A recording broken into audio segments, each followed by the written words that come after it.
ঘরে একটা ডিম ও 10 মিনিট সময় হাতে থাকলেই তৈরি করে নিতে পারবেন হোটেল স্টাইলে এই মোগলাই পরোটাগুলি। আর একবার এই রেসিপিটি শিখে গেলে ঘরেই তৈরি করে খেতে পারবেন। আসসালামু আলাইকুম ভিউয়ার্স, তাহলে আমরা শুরু করি। এখানে 2 কাপ আটা নিয়েছি, আর লবণ 1 টিস্পুন, তেল 2 টেবিল স্পুন। সব কিছু ভালো করে মিক্স করে নিব। হাত দিয়ে মিক্স করে এভাবে মুঠিয়ে এসে যাবে। এখন নর্মাল পানি দিয়ে গুলিয়ে নিব আটাগুলি। আমরা পরোটার ডোটা যেভাবে তৈরি করি ঠিক সেইভাবেই তৈরি করতে হবে। এখন আমি এখানে পেঁয়াজ নিয়ে নিচ্ছি 1 কাপ কুচি করে কাটা, দিয়ে দিব কিছু টমেটো কুচি, কাঁচামরিচ কুচি। আমি এখানে লাল গ্রিন কাঁচামরিচ দিয়েছি, আর দিয়েছি পুদিনা পাতা। আপনারা ইচ্ছা করলে এখানে ধনিয়া পাতাও দেওয়া যাবে। আর দিয়েছি লবণ পরিমাণ মতো। ভালো করে মিক্স করে একটা ডিম দিয়ে দিলাম।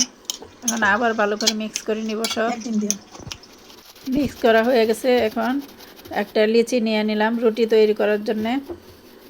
রুটিটা পাতলা করে তৈরি করতে হবে। এপিট উপিট উল্টায় বা রুটিটা তৈরি করে নিব। এই তো রুটিটা হয়ে গেছে। রুটিটা এরকম ঠিক হবে, পাতলা। আর এখন ডিমের পুরগুলি দিয়ে দিচ্ছি ভিতরে। দিয়ে এখন আমি পরোটার মতো বাস দিয়ে নিব। 4 বাসে একটু দেখে বুঝে নেবেন। খুবই সহজ একটা রেসিপি, ইচ্ছা করলেই ঘরে তৈরি করে খেতে পারবেন। এই তো বাস দেওয়া হয়ে গেছে, ঠিক এইভাবে বাস দিয়ে নেবেন। এখন আমি গরম তেলে দিয়ে দিব। তেলটা খেয়াল রাখতে হবে যাতে অতিরিক্ত গরম না হয়। মিডিয়াম হিটে ভেজে নিতে হবে। এই তো খুবই মজার মোগলাই পরোটা ভাজা হয়ে গেছে। এখন তুলে নিয়েছি সবগুলি। এখন গরম থাকতে থাকতে কেটে নিব।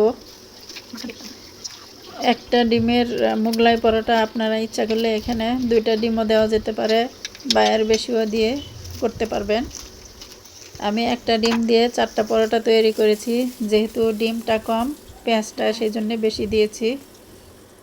দেখতে খুবই লোভনীয় হয়েছে এবং খেতেও সেই টেস্টি হয়েছে। ইফতার আয়োজনে রাখতে পারেন এই মজার রেসিপিটি, সবাই পছন্দ করবে। খুবই লোভনীয় রেসিপি, সবার পছন্দের রেসিপি মোগলাই পরোটা। ভালো লাগলে একটা শেয়ার দিয়ে দেবেন। আল্লাহ হাফেজ।